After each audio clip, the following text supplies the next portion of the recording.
was originally right-handed. So, but I'm left-handed. So 2 people in my family that's left-handed. But I've learned to do. I've had when I was born, so 21 years of being left-handed. So I do everything with my left hand. I can do ponytails with my left hand. I can do toothpaste. How about blowing your hair dry? Susie's in a world of hurt right now. Notice the curl? And there's a hairdryer stand. It's hair made. I forget where we got it. Amazon. They have it on Amazon. Yeah, and it just sits on the table like this. It's about that high. And you just put the hair dryer on, and it'll dry your hair. And then now I'm going to turn over to Paige. Okay, so Susie, another thing you can do if you don't have a hairdryer stand is flip your hair upside down and do it that way. But okay, so how was it, you guys? Eating with one hand, tricky, slow, tricky, Easy. yeah. Well, okay, so when I eat, if I'm at home, I use one of these bad boys. This is a rocker knife. You just rock it like this. And then I've got this one for the really tough stuff. But I don't normally have it with me because it's, kind of cumbersome and then, getting on it. It's all gross. And it's really loud, too. It just goes, and it's annoying as heck. So when, Courtney and I like to go out to eat a lot, and the number one thing that you always do is we're never afraid to ask.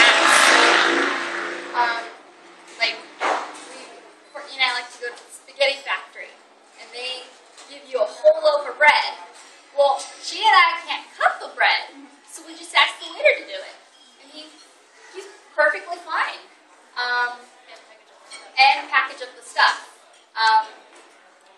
Luckily, I am what I like to say a carbitarian.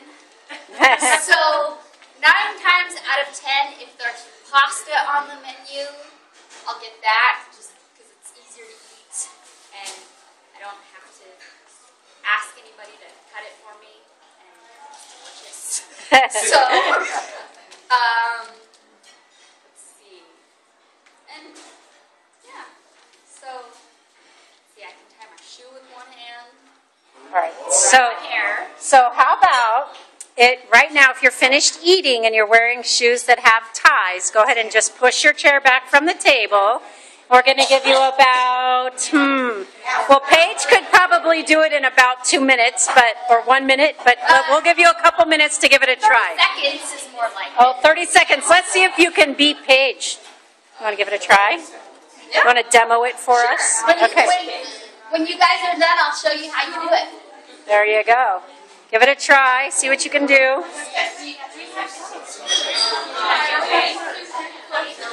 How's it going, Mr. Stevens?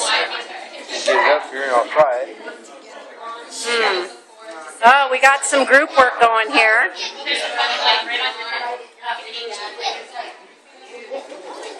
Nick's got the mouth going. It's effective.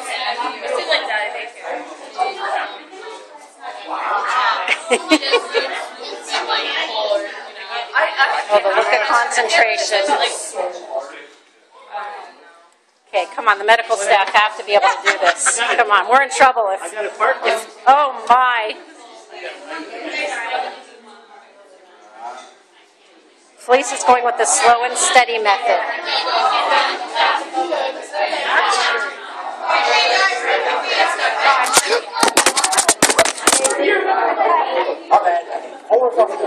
No problem.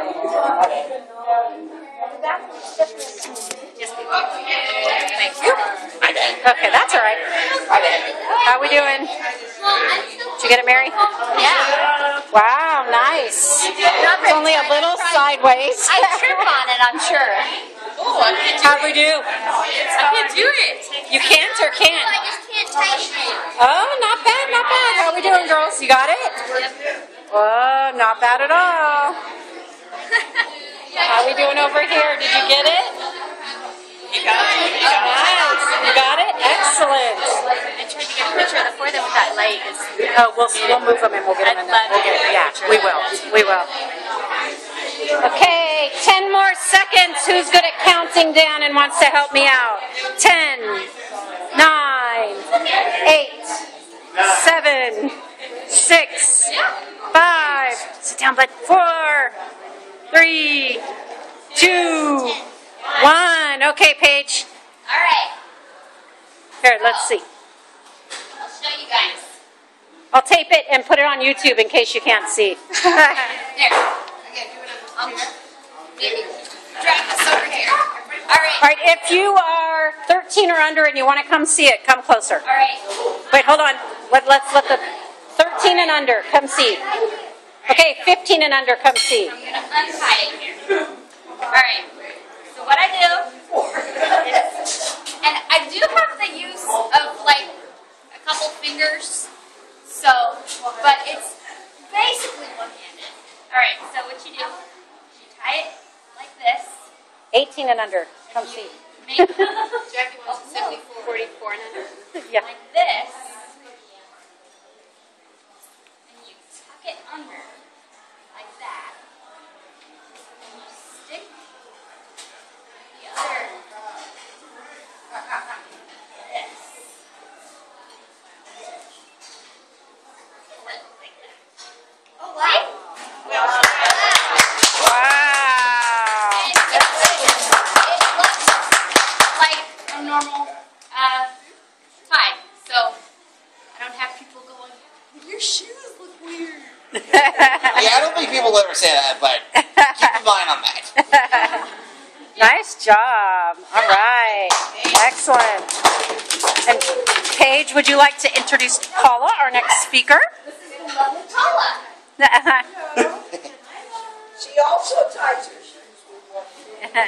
Mine's set up a little bit different. Mine is you just take one shoestring, tie a knot in it at one end, and just make it go all the way up to the top. And then when you tie your bow, you just have one. And you take this and even with the hair and stick it through the hole. Ah, so there's more than one way to do this. Is that right? Okay.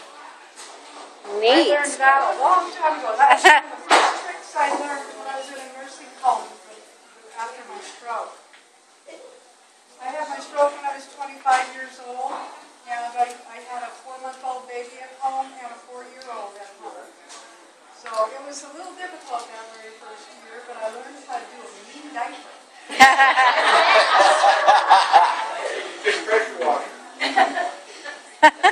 So the second year after my stroke, I decided to do horseback riding, therapeutic horseback riding, and I really enjoyed it. It helped me to get my balance back, and it helped me get my self-esteem back.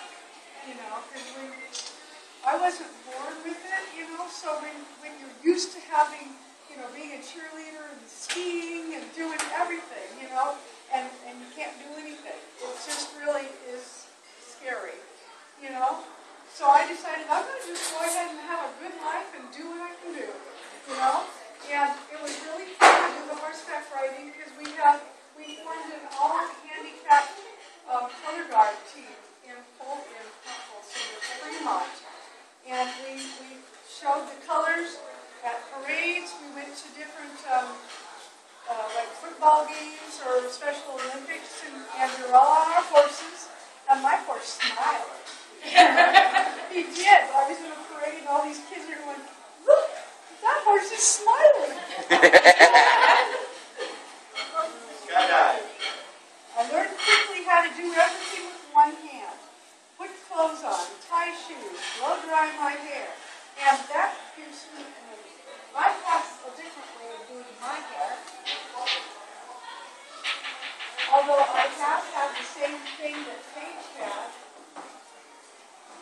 a long time ago, but this here is a good suction cup, and you wet it a little bit and stick it up on the mirror in your bathroom, and you put the cord of your blow dryer down this way, and it sticks out like that, and it's basically your hands holding the blow dryer up, so I can curl my hair with the brush with the blow dryer. So that works out pretty cool.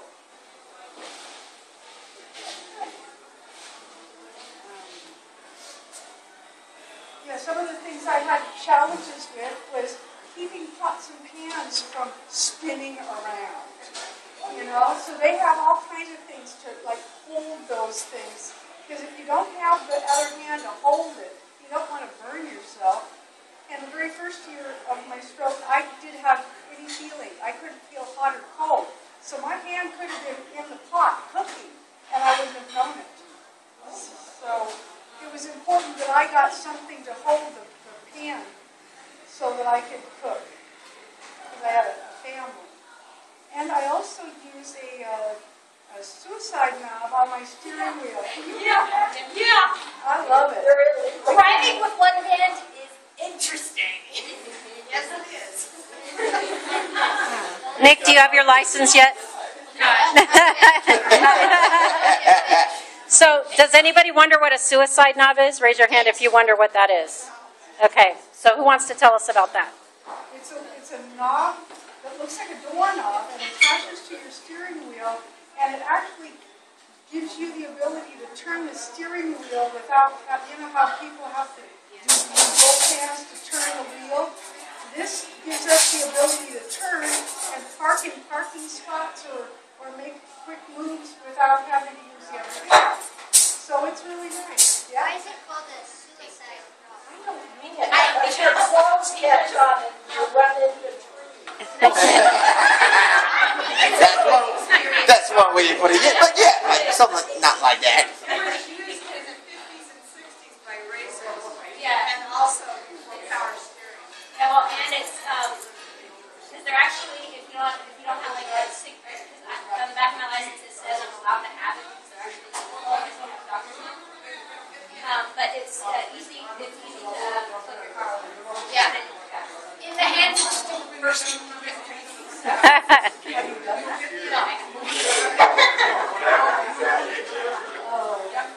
And then I also have a rocking knife.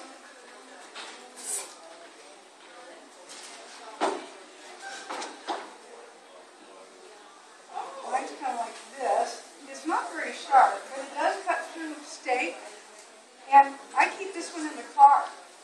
I keep it in the baggie with around a napkin around it. And it's nice.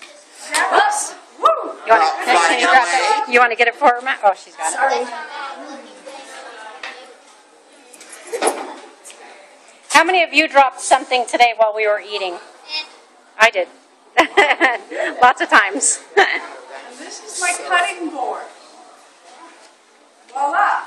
I have 2 nails right here, and I can put a potato on that and peel my potato, or I can put a tomato or anything on there and be able to cut it. Because if you don't have the other hand to hold that thing that you're trying to cut, then it's hard. Can you do an onion? Onions are Yeah. hard with 2 hands. As long as you put it down on it and have a really sharp knife, that works good. It works good for cutting up meat too. You know. Now, And did then you buy that or is that homemade? this is homemade. Dick Morasso made this for me. Wow. And then these things here are when you make sandwiches, so that the bread doesn't go off onto the floor. It holds it right there. Very cool. So these are things that I use that help me out a lot.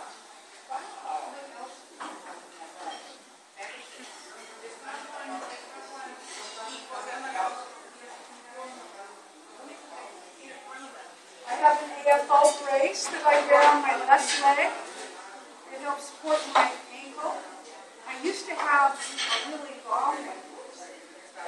Show us some leg. I used to have a really long one that went up to here, but I've had several surgeries so that I can not have to wear those big ones anymore.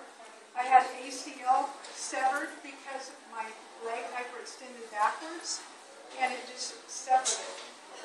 So I had a bunch of work done there, and now I've had 2 knee surgeries, and I've had a lot of hammer toe surgeries. You know, I don't like it when you're walking on your toenails. That hurts.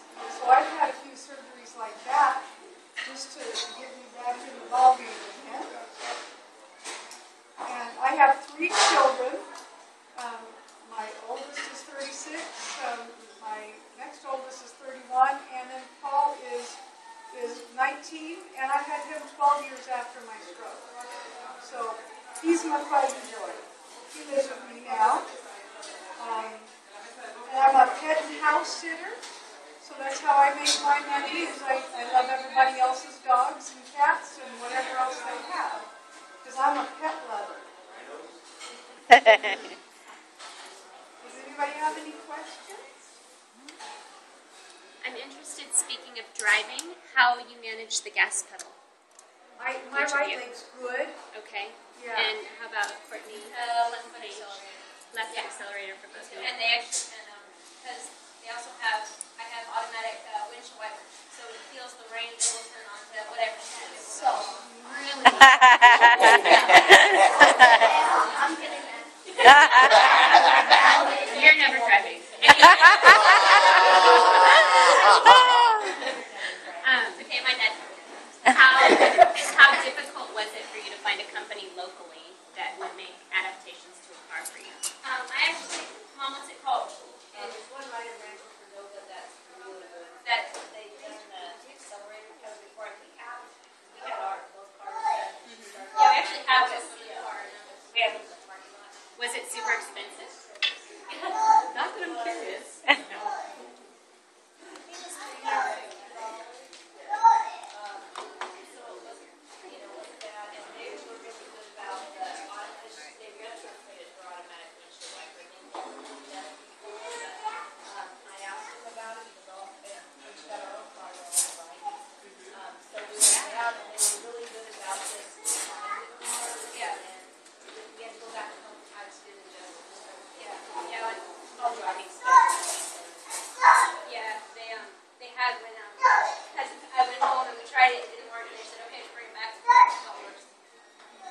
And is there any way if you had to drive a car that wasn't adapted for you that you could, or would you like say no, I'm not doing that, it's not safe? I learned when I was learning out at Folsom. I learned in my dad's little truck with my right foot, but I probably wouldn't recommend it. Yeah. Paula, you want to introduce our last speaker here?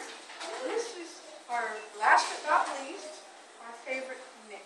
Nick, yeah. Hello, my name is Nick and I am 10 years old. I had a stroke when I was a baby. My stroke happened when a blood clot was in my brain. My mom knew something was up when I didn't use my right hand at all. Things that have been difficult to me are swimming, walking, writing, typing, basketball, and many other things. But with some physical therapy and speech help, I have been able to overcome these things. Now I play basketball and many other sports too. I just got my black belt in karate.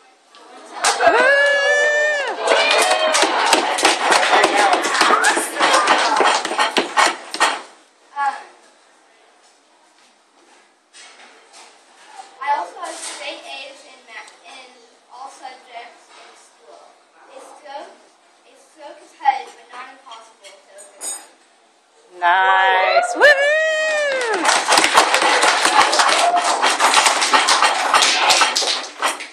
Does anybody have any questions for Nick or Paige or Courtney? Sierra Elementary. top of the hill. once here in College Boulevard here. Yeah, it's Rockland. What's your favorite subject? I like What was it? Reading. Reading's kind of challenging. It's hard. Nick, can you tell me No. a little bit about some of the different therapies you've done since you were little? I've done physical therapy, I've done speech therapy, and I really didn't enjoy speech therapy because it was just kind of boring. Did you like all the physical therapy? No, because my mom put a mitt, like the sock that we all have on today, and I felt kind of restricted because I couldn't do my therapy good. So, yeah. How about horseback riding therapy? I don't remember riding time.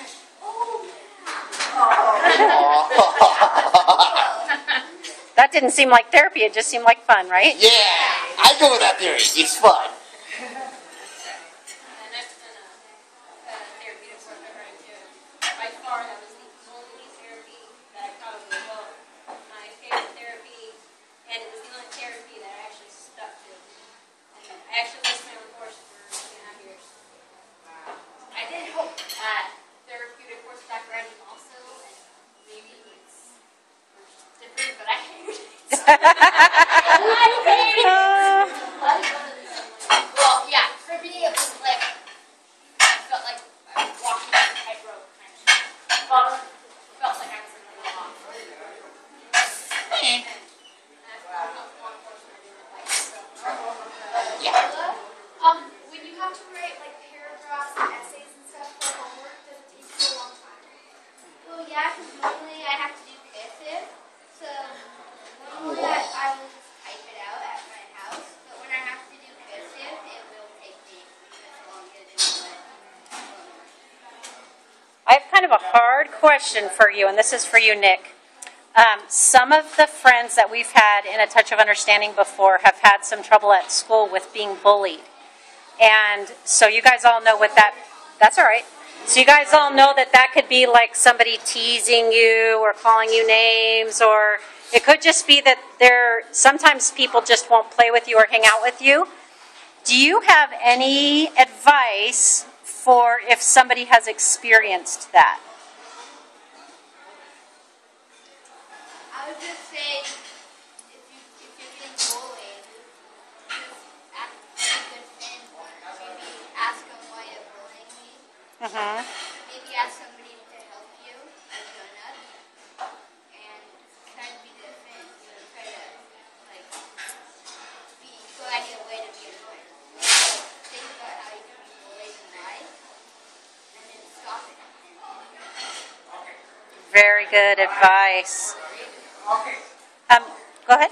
I wanted to say one thing, that we talked a little bit about bullying. I been home and I saw the news at least the last 2 nights, and there's been 2 young people. One young boy, 14 years old, who committed suicide up in Placerville because he was being bullied in school. And then a young lady today, somewhere in Sacramento, about the same age, who committed suicide because she was being teased and bullied. And you guys, our kids are so precious to us.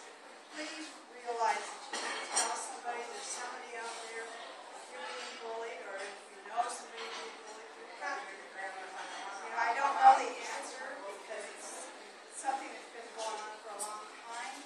It's just the fact that it doesn't seem like it's ended like this now. And so please tell somebody.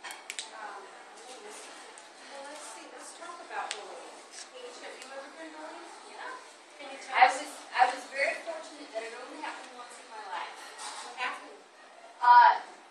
This big burly 6th grader came up to me, and he had this girl with him that was passing out flyers or stickers or something, and he said to her, "Don't give it to her, Jamie. She doesn't want it." And those words just cut me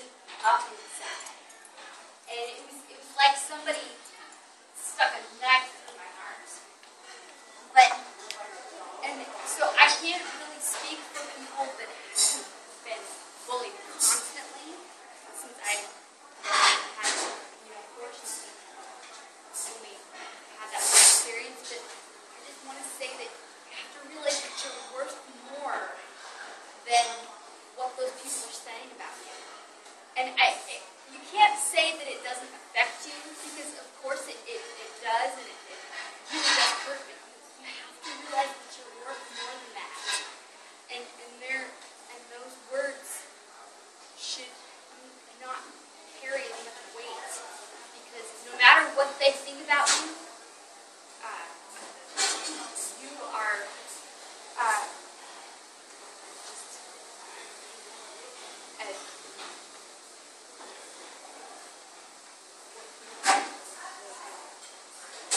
hold your head up high. I think it was who said, hold your head up high and look the world in the eye. That's paraphrasing. I don't know the exact but I read it in the book. Courtney, do you have anything you want to add, and experiences or advice? I've actually never been bullied, but I think that has a lot to do. I saw a touch of understanding. They came to in my class when I was in second grade, and I think that had a lot to do with it. So I never was bullied. Paula, do you think that anybody that's an adult ever experiences being bullied or mistreated? Oh, I'm sure it happens. In fact, when I was a lot younger, people didn't realize that I was really handicapped. And even security guards at malls would come up to my car and say, "You can't park there." And I said, "I have a handicap placard." "Well, let me see that."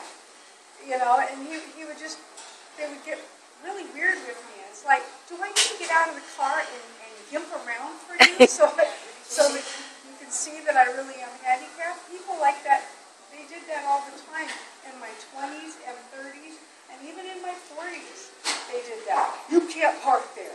Well, and it happened in Folsom just recently at the bank. Somebody came up to me at the bank and when I was in the ATM, and somebody said, "You know, you're not supposed to be parked there." And I said, "Well, why not?"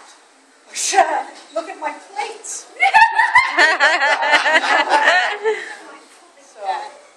So yeah, it happens all the time.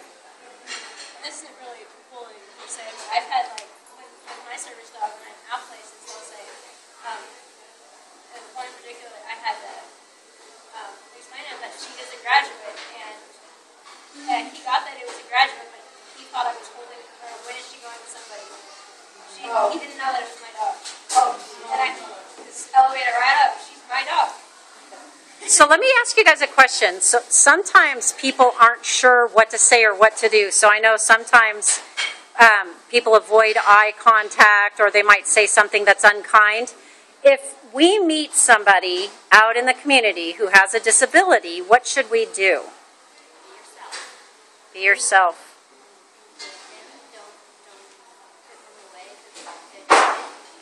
Don't like look away just because they're different.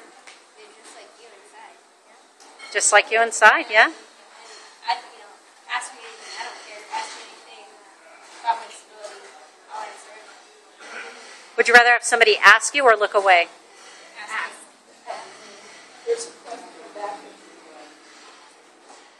I was just going to mention that Nick has had 2 episodes at school. I wouldn't call it bullying, but I would call it treatment he didn't like because of his disability. Once from an adult, a parent helper in a classroom who wasn't aware of his challenges, and she was really quite unkind to him. And another time, a child on the playground imitated the way his hand was held while he was playing basketball and sort of made fun of him. And both times, what we came to the realization of was, this is misunderstanding. This isn't meanness. This isn't, it's just ignorance. It's ignorance and misunderstanding, which is one of the reasons we appreciate A Touch of Understanding so very much, because the mission is to increase understanding and to make ignorance go away. But sometimes when you're the one in that spot, it's very hard to always have to be the educator. You know, it just gets tiring. It's only happened twice to us, and both times I have to say it felt really bad. And so, and as the mom, you know, get that mama bear thing where you're like, I could be very lovely and educate some people, or I could just run them over with my car. You have to say, let's educate, you know. That's better. But, and then the other thing I would say about bullying you don't get to be unkind to my child. I will do anything it takes. I will come educate you if you're open to being educated. I will move my kids' school. I will homeschool. I will, you know, you don't want to have to do all that, but it is not okay to let your child be bullied. And so, the Seth bill is, I'm a school counselor and I became one because of my son's disability to educate kids on their civil rights to an education. And Seth's bill just came out with Seth as the young man that killed himself. I have not heard about that. Anyway, it's a new law that it is illegal now to bully anybody based on handicap or race or sex. Or he killed himself because he was gay. So it is illegal what this boy did to him, and it's just black and white now. So it doesn't leave the authority with the administrators. They will say it's up to the school, but it's not anymore because it's gone too far, and that's what schools are doing, or the state's doing now to protect these kids. Is that it is illegal to bully, discriminate based on a disability. And hopefully that knowledge will empower parents They need to be very strongly advocate, because when I hear these stories on the news, I think, who let their child get on the bus that morning knowing they're being treated this way day after day? You know, but you don't know, they have to work, they have financial stressors, they have other things that they feel like they don't have choices, but if they feel like the law is on their side. They do have choices. Is that a state But law? you have to be an advocate for your child. Is that state or federal law? I believe it's federal. Yeah.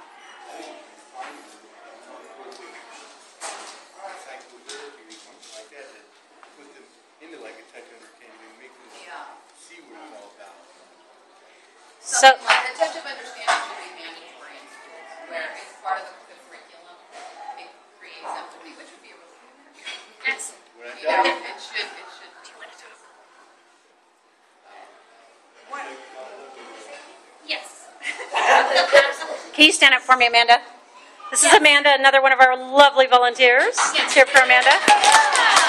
Since we're talking about bullying and we're talking about people with disabilities, maybe, Amanda, do you have anything that you want to add to our discussion? Yes. Okay. I have been bullied too. One time in high school, I was bullied by one of my aides in junior year. She would give me a hard time. She would accuse me of lying. She would say that the tutor would do stuff for me whenever I would turn in my homework. She would say that you can't do this on your own. They can't trust you.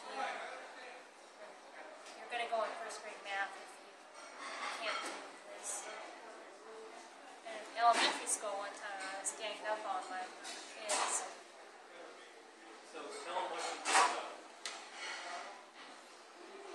A friend of mine, Lisa, told the teacher, Mrs. Maxwell, she and the teacher went and stormed out of the classroom and she nailed them.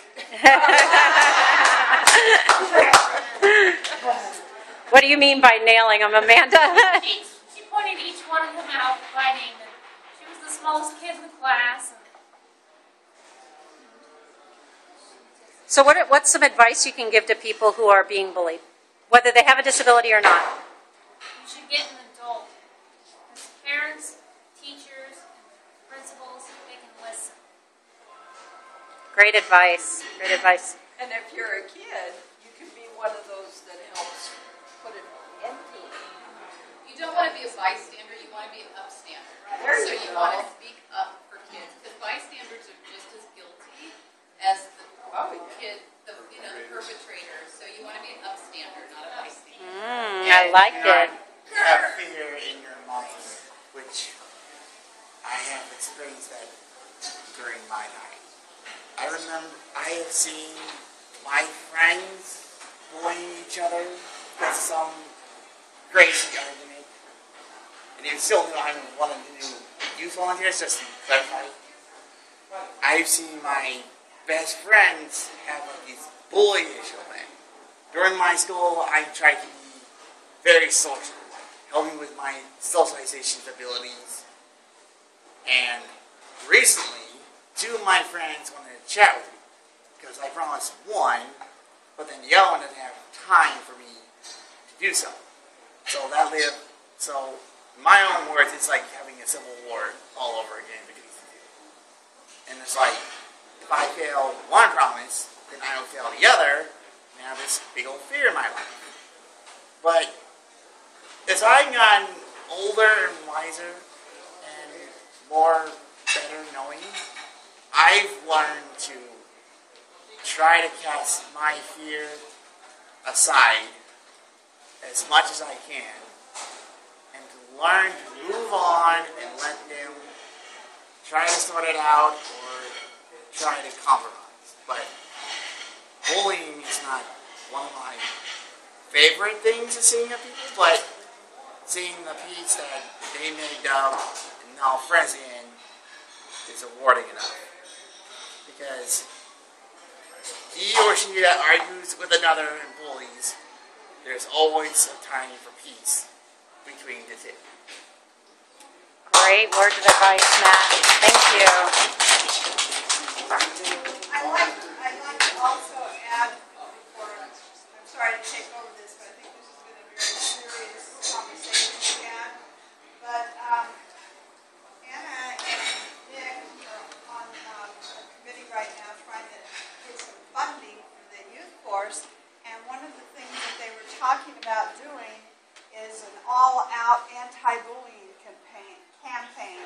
And we want to incorporate all of you into this.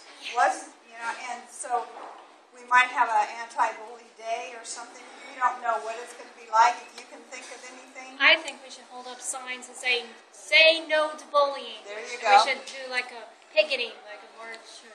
I love it. Be a buddy, not a bully. Right. So it sounds like it's something that is needed, and it sounds like all of you guys might be really right there with us, huh? Here, here. Yes, indeed. So, All right. Well, let's give one more round of applause to our speakers. Thank you.